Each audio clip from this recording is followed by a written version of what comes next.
አብርሽ ከሩታ ጋር ያዘው ከባድ በቀል ነው። የምሬ ነው የምላችሁ። ትናንትና ቡታጅራ ሄዶ ናፍቀሽኛል ልጄን በህልም ያየሁት ምናምን ገለመኔ ብሎ የህንድ ፊልም ተጫወተና ከዛ ደግሞ ለሷ ምንም ነገር ሳይላት ተመለሰ። እናትየው እንግዲህ ደውላ ያስመጣችው እናትየው ናት። ምንድነው እየተካሄደ ያለው? ይሄ ልጅ ሄርሜላ የእውነት ምንድነው ያቀመሰችው? ምንድነው እንዴ? ይሄማ የሆነ በቃ አስማት ይመስለኛል። አሁን ትናንትና ቡታጅራ ነበር። ያ መናፈሻ ዲያስፖራ ሰፈር መናፈሻ ነው። በፍጥነት ወደ ቡታጅራ ሄደ። ከቡታጅራ ወደ አዲስ አበባ ሄደ ማለት ነው። ምን እየተካሄደ ነው ያለው? ቆይ ልጁን አይፈልግም ወይ? እኔ መለው እቺን ልጅ ምን አድርጊ ነው የሚላት? የእውነት አሁንስ አብርሽ በጣም አበዛኸው። ፍላጎትህን ብቻ ንገረን። ምንድነው እየተካሄደ ያለው?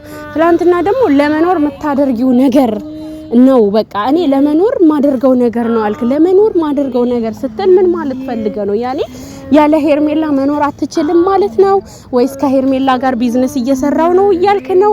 ምንም ልትገባኝ ያልቻልከው ነገር ትናንትና እርጉዟን እንደዛ ካደረክ በኋላ ዛሬ ደግሞ ከሄርሜላ ጋር እውነት አብርሽ የምር በጣም እያስጠላብህ ነው። አሁን ያለው ሁኔታ በጣም እያስጠላብህ ነው። እኔ በጣም እየደበረኝ ነው አብርሽ።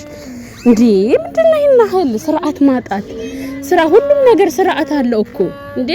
አንተ የጋሽዬ ልጅ እኮ ነው። ምንድነው እንደዚህ ስርዓት የምታጣው? የሚቆጣህ እንዴ? አረ ጋሽዬ ቆንጥጣው ይሄን ልጅ እንዴ። የምር ተናድጃለሁ።